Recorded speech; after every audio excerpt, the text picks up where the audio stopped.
सर्व सृष्टि रचनहार कबीर परमात्मा हम सब आत्माओं के जनक हैं, हमारे हमदर्द हैं। काल लोक में फंसी अपनी अच्छी आत्माओं को कबीर परमात्मा ढूंढते रहते हैं, जो यहाँ भयंकर कष्ट उठा रहे हैं। कबीर परमात्मा बिजली जैसी गति से अपने निज धाम सतलोक से आकर यहाँ काल लोक में प्रकट होते हैं और वापस सतलोक जाने का रहस्य बताते हैं। वो भक्ति के ऐसे गूढ़ मंत्रों को उजागर करते हैं जिन मंत्रों से मोक्ष प्राप्ति की जा सकती है। कबीर परमात्मा चारों युगों में आते हैं। वह ऊंचे स्वर में बोल बोल कर अपने अमृत ज्ञान की वर्षा करते हैं। चारों युग में संत पुकारे, को कहा हम हेल रे, हीरे मोती माणिक बरसे, ये जग चुगता ढेल रे। चारों युगों में परमात्मा कबीर अपनी अच्छी आत्माओं को मिलते हैं। आज हम उन्हीं महान आत्माओं का जिक्र करेंगे जिनको परमात्मा आकर मिले, वह अपना साक्षात्कार कराकर अपनी समर्थता से परिचित करवाया। गवाह नंबर 1, धनी धर्मदास, बांधवगढ़ मध्य प्रदेश। धनी धर्मदास वो महान आत्मा है जिनको परमात्मा कबीर स्वयं आकर मिले और उनसे पवित्र कबीर सागर लिपिबद्ध करवाया। धनी धर्मदास जी का जन्म हिंदू धर्म के वैश्य कुल परिवार में हुआ था। धनी धर्मदास जी के अंदर धार्मिकता कूट कूट कर भरी हुई थी। इसी कारण धनी धर्मदास जी रामकृष्ण जी के कट्टर पुजारी थे। उन्होंने एक रूपदास नाम के वैष्णव साधु को गुरु भी बना रखा था। अपने गुरु रूपदास के मार्गदर्शन करने पर धनी धर्मदास 68 तीर्थ के भ्रमण पर निकले थे। इसी तीर्थ यात्रा के दौरान परमात्मा कबीर जी उन्हें जिंदा महात्मा के रूप में मिले थे और उनको तत्व ज्ञान समझाया था। पहले तो धर्मदास जी ने परमात्मा कबीर जी का बहुत विरोध किया, परंतु परमात्मा कबीर जी के सटीक प्रमाणों को सुनने के बाद वह कबीर परमात्मा के कई बार अंतर्ध्यान होने के बाद धर्मदास जी को तत्व ज्ञान समझ आया और वो व्याकुल हो उठे। इसके बाद धर्मदास जी के बहुत विनय करने पर परमात्मा कबीर जी ने उन्हें अपना निजधाम सतलोक दिखाया। वह अपनी संपूर्ण जानकारी दी। संपूर्ण ज्ञान समझने के बाद वह सतलोक देखने के बाद धर्मदास जी पूर्ण परमात्मा कबीर साहिब जी पर कुर्बान हो गए। गवाह नंबर 2, नानक देव जी। सिख धर्म के प्रवर्तक गुरु नानक देव जी का जन्म सन 1469 वर्तमान पाकिस्तान के पंजाब प्रांत तलवंडी भाई नामक जगह पर एक हिंदू परिवार में हुआ। हिंदू धर्म में जन्म लेने के कारण नानक जी रामकृष्ण जी की पूजा करते थे। वह एक पंडित ब्रिजलाल पांडे से गीता भी पढ़ते थे। एक दिन परमात्मा कबीर जी नानक देव जी को बेई नदी पर मिले और उन्हें वास्तविक ज्ञान समझाया। उनको सतलोक दिखाकर अपना गवाह बनाया। परमात्मा कबीर जी से परिचित होने के बाद नानक देव जी ने परमात्मा कबीर जी की समर्थता व महिमा का गुणगान अपनी वाणियों में किया है। नानक जी ने अपनी वाणी में कहा है, तेरा एक नाम तारे संसार, मैं इहो आस एहो आधार, नानक नीच कह विचार, धानक रूप रहा करतार। एक जगह और नानक देव जी कहते हैं, एक अर्ज गुफ्तम पेश तू, दर कुन करतार, हक्का कबीर करीम तू, बेअब परवरदिगार। गवाह नंबर 3, दादू दयाल जी, अहमदाबाद, गुजरात। संत दादू दयाल जी का जन्म गुजरात प्रांत के अहमदाबाद में विक्रमी संवत 1601 यानी सन 1544 को एक ब्राह्मण परिवार में हुआ था, जिन्हें परमात्मा कबीर जी एक बूढ़े बाबा के रूप में सन 1551 में मिले थे और उन्हें अपना गवाह बनाया। बहुत दयालु स्वभाव होने के कारण दादू जी को दादू दयाल के नाम से जाना जाने लगा। नानक देव जी की तरह दादू दास जी भी कहते हैं, जिन मोह को निज नाम दिया सोई सदगुरु हमार। दादू दूसरा कोई नहीं, कबीर सिरजनहार। एक दिन दादू दास जी बच्चों में खेल रहे थे। वहाँ पर परमात्मा कबीर जी जिंदा बाबा के रूप में प्रकट हुए और सभी बच्चों को परमात्मा की कथा सुनानी शुरू कर दी। कथा सुनकर दादू दास जी परमात्मा कबीर जी से बहुत प्रेरित हुए और परमात्मा कबीर जी से सतलोक देखने की इच्छा जाहिर की। परमात्मा कबीर जी ने पास खड़े पान के पेड़ से एक पत्ता तोड़ा और उस पत्ते पर अमृत रखकर दादू दास जी को दिया और उन्हें नाम उपदेश भी दिया। उसके बाद परमात्मा कबीर जी दादू दास जी को अपने साथ सतलोक ले गए और अपनी समर्थता से परिचित करवाया। उन्हें भी अपना गवाह बनाया।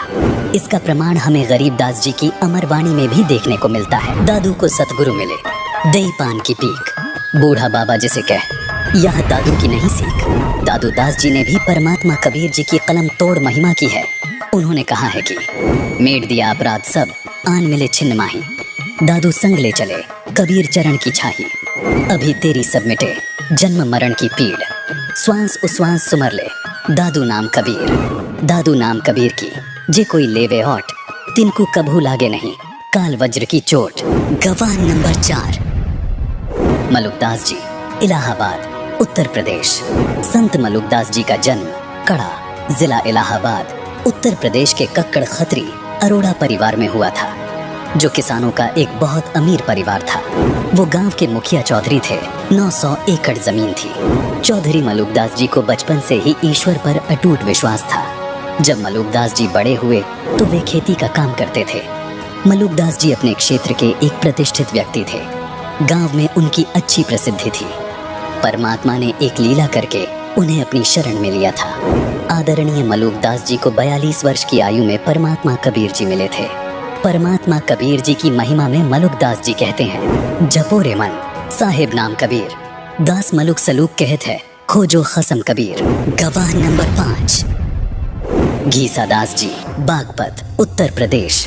घीसादास जी का जन्म उत्तर प्रदेश के जिला मेरठ, वर्तमान जिला बागपत, गांव खेखड़ा में विक्रमी संवत 1860 यानी सन 1803 में हुआ था।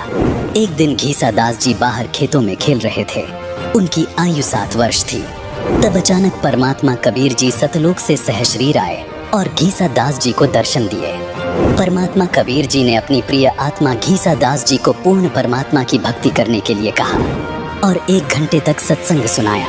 आदरणीय घीसादास जी ने परमात्मा कबीर जी के मुख कमल से सतलोक तथा सतपुरुष की महिमा सुनी और सतलोक की सैर करने की इच्छा व्यक्त की।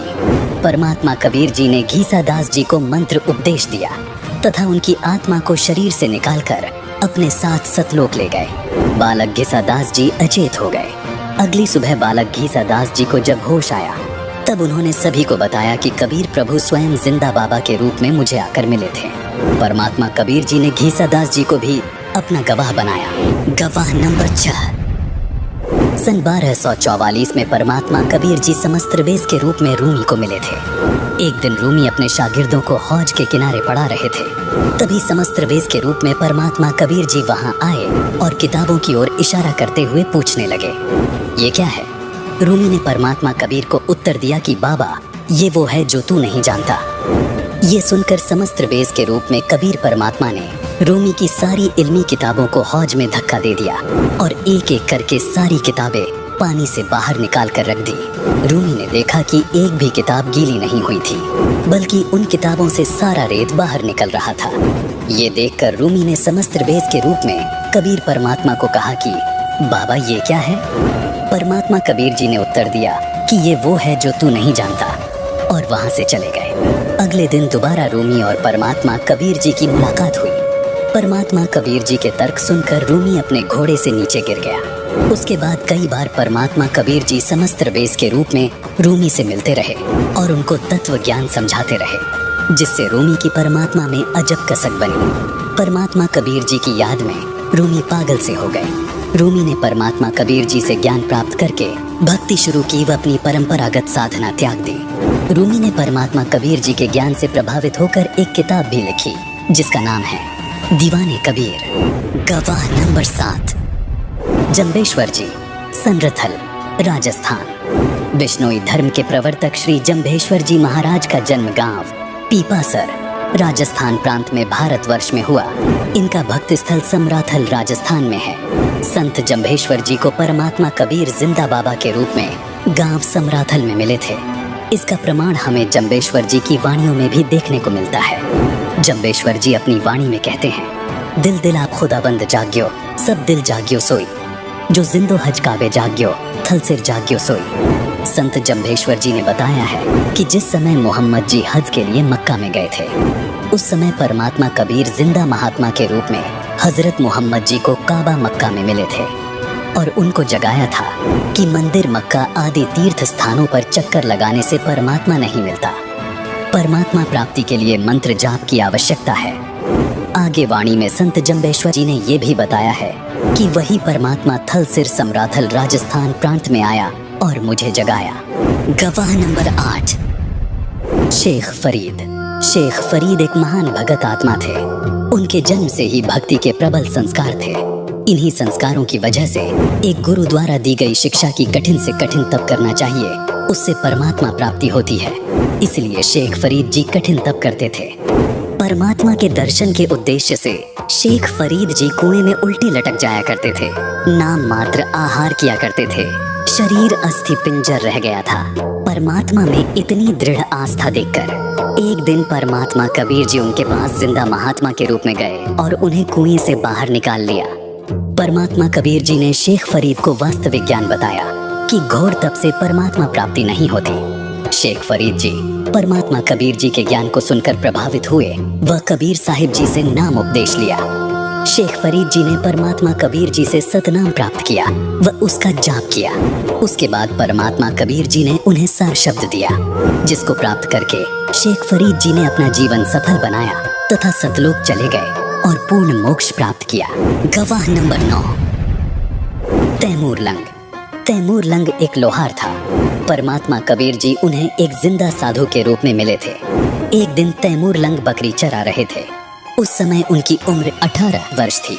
तभी परमात्मा कबीर एक जिंदा साधु रूप बनाकर तैमूर लंग के पास गए, उनसे मिले। तैमूर लंग इतने गरीब थे कि उनके पास कभी खाने को रोटी होती तो कभी नहीं। फिर भी तैमूर लंग ने परमात्मा कबीर जी को भोजन ग्रहण करने को कहा और परमात्मा कबीर को भोजन करवाया। भोजन करने के बाद परमात्मा कबीर जी ने तैमूर लंग को बकरी बांधने वाली बेल से 7 बार मारा और उन्हें 7 पीढ़ी के राज का आशीर्वाद दे दिया। इसी कारण परमात्मा कबीर के आशीर्वाद से धीरे धीरे तैमूर लंग ने इराक, ईरान, तुर्किस्तान पर कब्जा कर लिया। फिर भारत पर भी अपना शासन जमा लिया। दिल्ली के राजा ने तैमूर लंग की पराधीनता गुलामी स्वीकार नहीं की। तैमूर लंग ने उसे भी मार भगाया। बाबर तैमूर लंग का तीसरा पोता था। उसके बाद औरंगजेब तक तैमूर लंग के वंशजों ने दिल्ली पर शासन किया। औरंगजेब के बाद तैमूर लंग का राज्य टुकड़ों में बंट गया। इसका प्रमाण हमें गरीबदास जी की वाणी में भी देखने को मिलता है। गरीबदास जी अपनी वाणी में कहते हैं, रोटी तैमूर लंग को दिन्ही, ताते 7 बादशाही लिन्ही। एक दिन तैमूर लंग शिकार पर गया था। वर्द हो गया था। परमात्मा कबीर जी दोबारा उसी जिंदा साधु का वेश बनाकर तैमूर लंग से मिले। उसको समझाया कि भक्ति कर राजा, नहीं तो नरक में गिरेगा। भूल गया वो दिन जब एक ही रोटी थी घर पर। उसी समय तैमूर लंग परमात्मा कबीर जी के चरणों में गिर गया। दीक्षा ली, राज्य पुत्र को दे दिया। 10 वर्ष और जीवित रहा। वह परमात्मा कबीर जी द्वारा बताई भक्ति की। गवाह नंबर 10, हजरत मूसा जी। हजरत मूसा जी यहूदी धर्म के व्यवस्थापक के रूप में जाने जाते हैं। काल ब्रह्म ने उन्हें ज्ञान बताया। उसी आधार से उन्होंने अपने आप को सबसे ज्यादा इल्म वाला मान लिया। इसी कारण जब एक दिन हजरत मूसा सत्संग फरमा रहे थे तो उनसे एक सत्संगी ने पूछा कि हे मूसा, आज के दिन जमीन पर सबसे ज्यादा इल्म रखने वाला शख्स कौन है? हजरत मूसा ने बड़े गर्व से उत्तर दिया, मैं। काल ब्रह्म को मूसा का ये अंदाज बिल्कुल पसंद न आया और कहा कि मूसा, तेरी यह बात सुनकर मुझे बहुत दुख हुआ। तूने अपने आप को सबसे बड़ा इल्मी कैसे मान लिया? घुटनों के बल बैठे मूसा ने कहा कि मैं आपका भेजा हुआ रसूल हूँ और मुझे सारा इल्म आपसे हासिल है। इसीलिए मैंने ये कह दिया कि आज जमीन पर मुझसे ज्यादा इल्म किसी के पास नहीं है। काल ब्रह्म ने कहा कि मूसा, जमीन पर तुझसे ज्यादा इल्म रखने वाला शख्स मौजूद है और तेरा इल्म उसके इल्म के सामने कुछ भी नहीं है। मूसा ने कहा कि हे अल्लाह, मैं उस शख्स से मिलना चाहता हूँ ताकि मैं वो इल्म हासिल कर सकूं जो मेरे पास नहीं है। वो शख्स कहाँ रहता है और कैसे मिलेगा, ये बताने की मेहरबानी कीजिए। काल ब्रह्म ने मूसा जी को अल खिज्र के पास भेज दिया। उसके बाद मूसा अल खिज्र के पास पहुंचे। वह अपना परिचय दिया। कहा, मुझे अल्लाह ने आपसे इल्म सीखने के लिए भेजा है। आप मुझे वो नेक इल्म सिखा दें जो आपके पास है। अल खिज्र ने कहा कि अच्छा, अगर आप मेरे साथ चलना ही चाहते हो तो ध्यान रहे, आप किसी भी चीज के बारे में मुझसे सवाल ना कीजिएगा जब तक मैं खुद उसके बारे में ना बताऊं। लेकिन हजरत मूसा अल खिज्र जी की शर्तों पर खरे नहीं उतर पाए, जिस कारण उन्हें अल खिज्र जी से बिना इल्म प्राप्त किए ही वापस लौटना पड़ा। हजरत मूसा को मिलने वाले अल खिज्र कोई और नहीं बल्कि स्वयं कबीर परमात्मा ही थे। गवाह नंबर 11, इब्राहिम अधम सुल्तान। इब्राहिम अधम सुल्तान बलख शहर का एक ऐसा राजा था जिसकी शानो शौकत इंद्र के समान थी। पूर्व के जन्म में इब्राहिम अधम सुल्तान वाली आत्मा सम्मन नाम का मनियार था। तब उसने परमात्मा कबीर जी की सेवा में अपने बच्चे की कुर्बानी दे दी थी। इसी नुक्ते के कारण परमात्मा कबीर जी उस प्यारी आत्मा के कल्याण के लिए उसके पीछे लगा हुआ था। परमात्मा कबीर जी ने अब्राहम अधम सुल्तान को माया रूपी दलदल से निकाला, उन्हें मूल ज्ञान व मोक्ष दिया। परमात्मा कबीर जी इब्राहिम अधम सुल्तान को जिंदा बाबा के रूप में उनके पूर्व जन्म के प्रबल संस्कारों के कारण मिले थे। परमात्मा कबीर जी इब्राहिम अधम सुल्तान के सामने कई बार अंतर्ध्यान हुए, कई बार उनको ज्ञान समझाया। तब कहीं जाके इब्राहिम अधम सुल्तान ने अपना राज्य त्यागा और परमात्मा कबीर जी के द्वारा बताई भक्ति की तथा मोक्ष को प्राप्त हुए। इसका प्रमाण हमें गरीबदास जी महाराज की वाणियों में भी देखने को मिलता है। संत गरीबदास जी ने अपनी वाणी में कहा है कि सुल्तानी के सर लगा, बल्ख बुखारा दिया त्याग, जिंदे के चोले मिले, दुनिया सत बैराग। अब आपको दिखाते हैं कि संत गरीबदास जी महाराज को कबीर परमात्मा कैसे मिले। ये सच्ची घटना एक ऐसे महान संत के बारे में है जिन्हें परमेश्वर कबीर जी ने न सिर्फ सह शरीर दर्शन दिए बल्कि अपने साथ सतलोक भी लेकर गए। हम बात कर रहे हैं हरियाणा की पावन धरती पर अपने अद्वितीय ज्ञान की छटा बिखेरने वाले संत गरीबदास जी महाराज की। संत गरीबदास जी महाराज का जन्म हरियाणा के जिला झज्जर गांव छुड़ानी में सन 1717 में जाटों के एक प्रसिद्ध धनखड़ परिवार में पिता श्री बलराम जी और माता श्रीमती रानी देवी जी के यहाँ हुआ था। गांव छुड़ानी में गरीबदास जी महाराज का नानका है। गरीबदास जी गांव करौथा जिला रोहतक हरियाणा के रहने वाले धनखड़ गोत्र के थे। इनके पिता श्री बलराम जी का विवाह गांव छुड़ानी में शिवलाल सिहाग की बेटी रानी देवी से हुआ था। श्री शिवलाल जी का कोई पुत्र नहीं था, इसलिए श्री बलराम जी को घर जमाई रख लिया गया था। गांव छुड़ानी में रहते 12 वर्ष हो गए थे तब संत गरीबदास महाराज जी का जन्म गांव छुड़ानी में हुआ था। श्री शिवलाल जी के पास 2500 बीघा जमीन थी जिसके वर्तमान में 1400 एकड़ जमीन बनती है। उस सारी जमीन के वारिस श्री बलराम जी हुए तथा उसके पश्चात उनके इकलौते पुत्र संत गरीबदास जी उस सर्व जमीन के वारिस हुए। गरीबदास जी बचपन से ही अन्य ग्वालों के साथ गौ चराने जाते थे।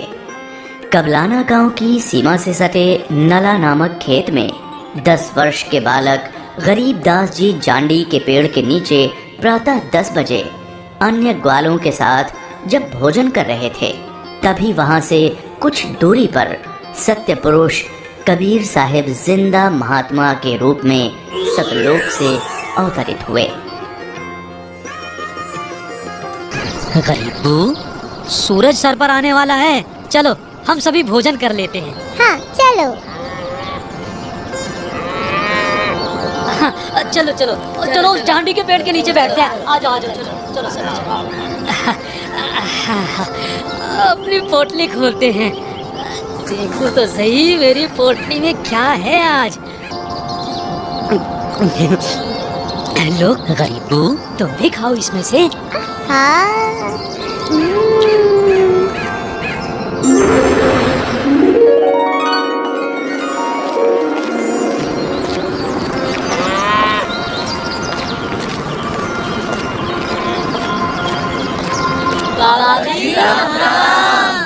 राम राम। बाबा जी आओ रोटी खाओ। नहीं, मैं अपने गांव से ही भोजन करके आया हूँ। कौन सा गांव है आपका? मेरा गांव सतलोक है। रोटी नहीं खाओगे तो दूध तो पीना ही पड़ेगा। हम साधु संतों को और अपने अतिथि को बिना कुछ खाए पिए जाने नहीं देते। हाँ हाँ बाबा जी, दूध पीना तो आपको स्वीकार करना ही पड़ेगा। ठीक है, मैं आपका आतिथ्य स्वीकार करूँगा, पीऊँगा दूध, लेकिन वो दूध कुंवारी गाय का होना चाहिए। कुंवारी गाय? कुंवारी गाय का ये कैसे हो सकता है? दूध कैसे दे सकती है? बाबा जी, आप दूध पीना नहीं चाहते, इसलिए आप मजाक कर रहे हो। ऐसी बात नहीं है, मैं कुंवारी गाय का दूध पीता हूँ, इसलिए अगर आप मुझे कुंवारी गाय का दूध पिला सकें तो मैं आपका दूध स्वीकार कर लूँगा। महाराज, इस बच्चे के ना तो अब तक कोई बच्चा हुआ है, ना ही उसके कोई स्तन है, फिर ये दूध कैसे देगी?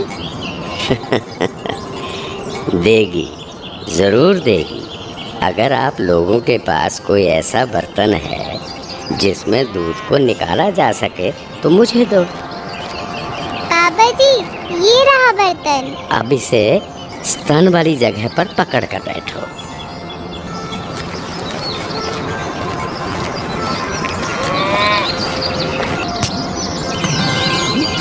आश्चर्य, घोर आश्चर्य, ऐसा कैसे हो सकता है? कुंवारी गाय दूध पी रही है। ये लो महाराज जी, ये तो आप ही का चमत्कार है। कृपा करके आप दूध पी लो।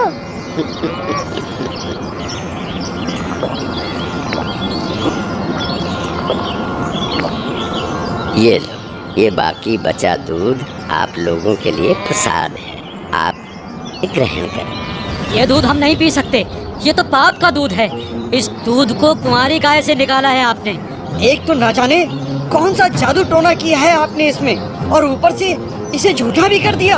आप ना जाने कौन हो, ना जाने किस जाति के हो। मैं तो कहता हूँ भाइयों, चलो यहाँ से, नहीं तो क्या पता ये बाबा हमें भी ना जाने क्या जादू टोना कर दे। हाँ हाँ, चलो चलो चलो चलो चलते हैं। क्या जादू टोना कर देंगे। चलो।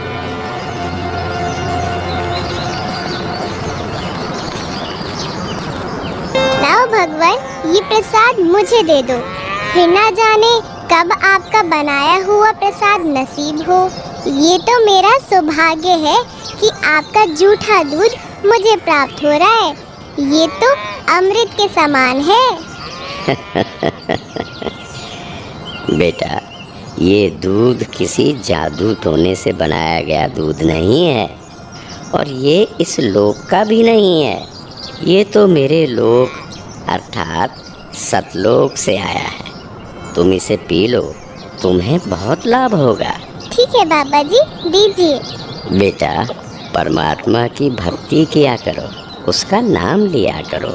ये मनुष्य का जीवन बार बार नहीं मिलता। जी भगवान, भक्ति तो मैं करता हूँ, राम राम करता हूँ, सीता राम और राधे श्याम का भी जाप करता हूँ, बजरंग बली की जय भी बोलता हूँ और शंकर भगवान की पूजा भी करता हूँ। बेटा, इन भगवानों की भक्ति से मोक्ष नहीं मिल सकता। तुम जन्म और मरण के बंधन से मुक्त नहीं हो सकते। परमात्मा गरीबदास जी को ये समझाते हैं कि स्वर्ग तो मनुष्य को केवल भ्रमित करता है, जिससे वो सतलोक की प्राप्ति न कर सके। स्वर्ग का वैभव दिखाकर मनुष्य को असली परमात्मा के पास जाने से रोका जाता है। भगवान, आप कहाँ से आए हैं? बेटा, जहाँ से मैं आया हूँ वो एक ऐसा स्थान है जहाँ आप इस मृत्यु लोक के बंधन में आने से पहले रहते थे। बाबा जी, क्या मैं इन सभी लोगों का अनुभव कर सकता हूँ? अच्छा ठीक है, तुम पेड़ के नीचे बैठ जाओ। जी भगवान। गरीबदास जी अपने हाथों को जोड़कर वहीं पेड़ के नीचे बैठ जाते हैं। जिंदा बाबा के रूप में आए कबीर परमेश्वर जी बालक गरीबदास को नाम दीक्षा देते हैं और गरीबदास जी के सर पर हाथ फेरते हैं। जैसे ही बाबा जी ने हाथ फेरा, गरीबदास जी की आत्मा बाहर निकली। गरीबदास जी की आत्मा ने बाबा जी को प्रणाम किया। प्रणाम भगवान। चलो गरीबदास। परमात्मा गरीबदास जी को गणेश का लोक, ब्रह्मा का लोक, शिवलोक, विष्णु लोक, ब्रह्मलोक, धर्मराय का लोक, सभी जगह ले जाते हैं। फिर परमात्मा गरीबदास जी को 12वें द्वार के पार असली सतलोक में ले जाते हैं। इधर गरीबदास का शरीर उस पेड़ के नीचे बिना आत्मा के है।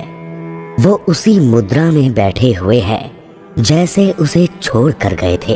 अरे गरीबू, उठ ले भाई, आजा, अपनी गायों को संभाल ले, तेरी बारी का समय हो गया है। अरे भगत जी, खड़ा हो ले। अरे अरे, इसे क्या हुआ? अरे गरीबू, क्या हुआ तुझे? उठ क्यों नहीं रहा? अरे सुनो, इधर आओ, सभी इधर आओ। देखो, गरीबू को कुछ हो गया है। हे भगवान, ये क्या हो गया? हे भगवान, ये क्या हो गया? गरीबू, भागो, गरीबू मर गया। हे भगवान, ये क्या हो गया? वहीं दूसरी ओर गरीबदास जी महाराज की मृत्यु की खबर जैसे ही छुड़ानी गांव में पहुंचती है तो गरीबदास महाराज के माता पिता अपने इकलौते पुत्र को देखने के लिए खेतों की ओर दौड़ते हैं और अपने इकलौते पुत्र के शव को देखकर रानी माँ व्याकुल हो उठती हैं। जब सारा गांव गरीबदास जी महाराज की आकस्मिक मृत्यु से व्याकुल था तो इस बात से बेखबर गरीबदास जी पूर्ण ब्रह्म कबीर साहिब जी के साथ सतलोक के विहंगम नजारे देख रहे थे।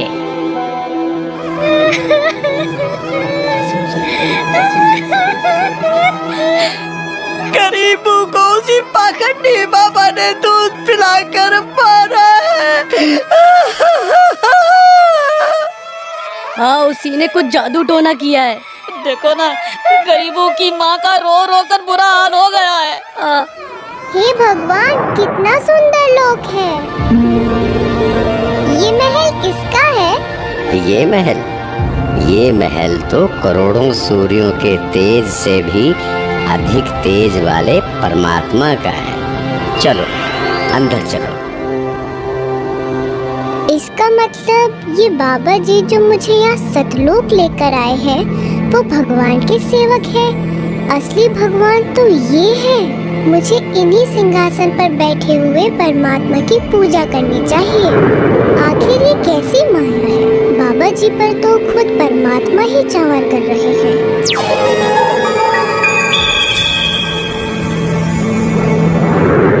बेटा गरीबदास, जिस मृत्यु लोक में तुम रह रहे हो वो एक यातना देने की जगह है। वो तुम्हारे लिए एक कारागार है। वहाँ कोई भी जीव सुखी नहीं है। चाहो तो नीचे मृत्यु लोक की तरफ देख लो।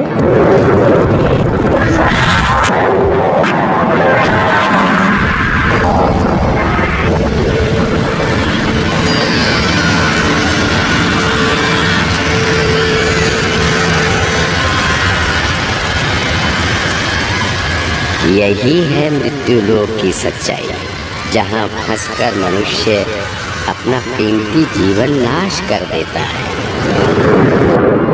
और कर्म कांडों में फंसा रहता है। बेटा, मृत्यु लोक पर तत्वज्ञानी संत की कृपा से मुक्ति पाकर तथा मृत्यु लोक के अलावा यम लोक, स्वर्ग लोक, विष्णु लोक, शिव लोक, ब्रह्म लोक जैसे जिन 21 ब्रह्मांड के लोकों में तुम गए हो, वहाँ से भ्रमित हुए बिना जो भी जीवात्मा सतलोक में आती है तो सतलोक में खाली पड़े महलों में वो बिना किसी भेदभाव के रहते हैं। धरती पर वो चाहे राजा हो, रंक हो, नीची जाति में जन्म हो या उच्च जाति में, यहाँ सतलोक में सबके लिए एक समान व्यवहार है।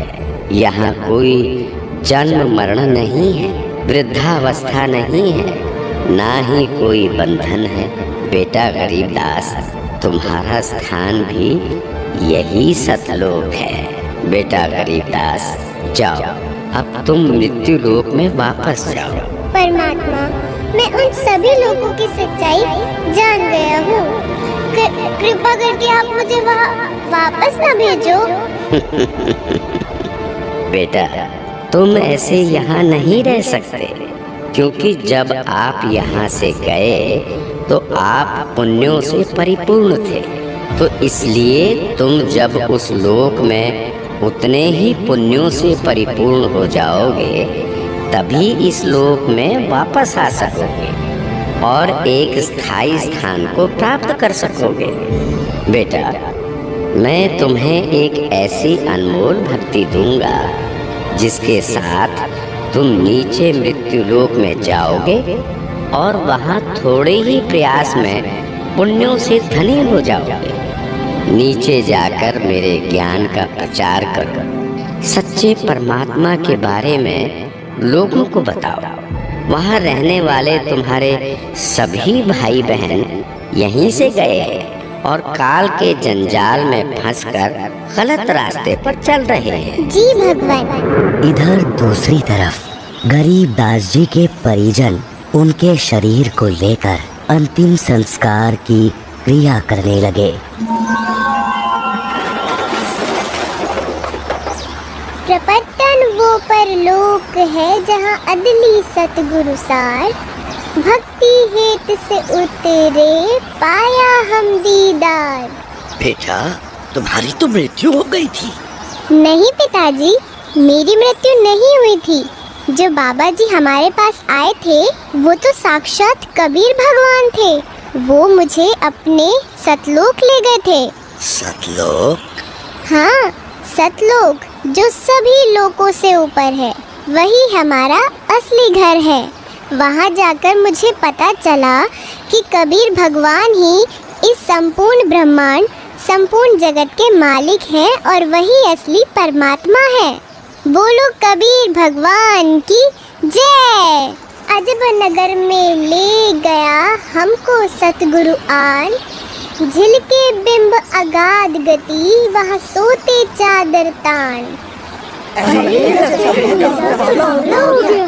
अनंत कोटि ब्रह्मांड का एक रति नहीं भार, सतगुरु पुरुष कबीर है कुल के। 3 वर्ष पश्चात एक गोपाल दास नाम के संत के आग्रह करने पर गरीबदास जी महाराज ने परमात्मा कबीर जी से प्राप्त तत्व ज्ञान व अमृतवाणियां लिखवाई, जो आज सदग्रंथ साहिब के रूप में उपलब्ध है। तो अभी आपने देखा कैसे परमात्मा कबीर समय समय पर अलग अलग वेश धारण करके अपनी प्यारी आत्माओं को मिलते रहते हैं। परमात्मा कबीर जी की अपनी पुण्य आत्माओं को मिलने की ये सूची बहुत लंबी है।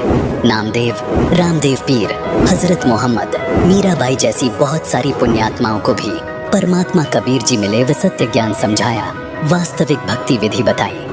कबीर साहिब समय समय पर अन्य रूप धारण करके लीला करते हैं, जिसको आम जन साधारण समझ नहीं पाता। उन्हें आम संत मानकर अनदेखा करने की भूल कर बैठता है। वैसे ही आज कबीर परमात्मा संत रामपाल जी महाराज के रूप में लीला कर रहे हैं। तमाम महापुरुषों ने कबीर परमात्मा की महिमा का वर्णन किया है, लेकिन जितने सरल, साधारण और प्रामाणिकता के साथ संत रामपाल जी महाराज ने कबीर साहिब जी को पूर्ण परमात्मा साबित किया है, ऐसा सिर्फ खुद परमात्मा कबीर ही कर सकते हैं। ये अनमोल ज्ञान जगत गुरु तत्वदर्शी संत रामपाल जी महाराज के सत्संगों का अंश मात्र है। संपूर्ण आध्यात्मिक ज्ञान के लिए सुनिए संत रामपाल जी महाराज के मंगल प्रवचन। आप संत रामपाल जी महाराज जी के मंगल प्रवचन संत रामपाल जी महाराज एप्लीकेशन पर भी सुन सकते हैं तथा उनके द्वारा लिखी पुस्तकें भी डाउनलोड कर सकते हैं।